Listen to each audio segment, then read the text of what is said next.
Media sosial diramaikan dengan aksi tank Rusia dalam menghancurkan ruang istirahat angkatan bersenjata Ukraina di Kremenaya.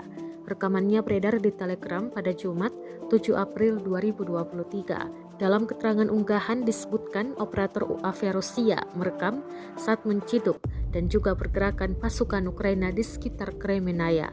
UAV juga menemukan ruang istirahat pasukan Ukraina dan segera mengirimkan koordinat ke awak T-72. Jelas narasi.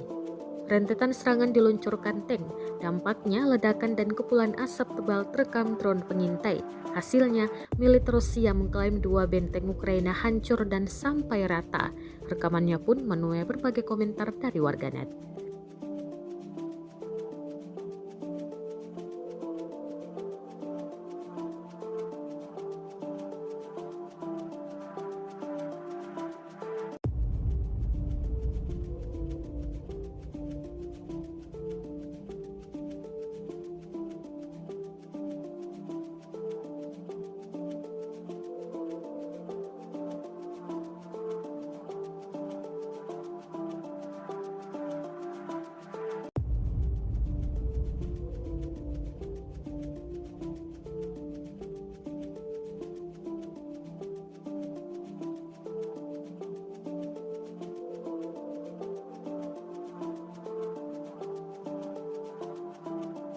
Terima kasih sudah nonton.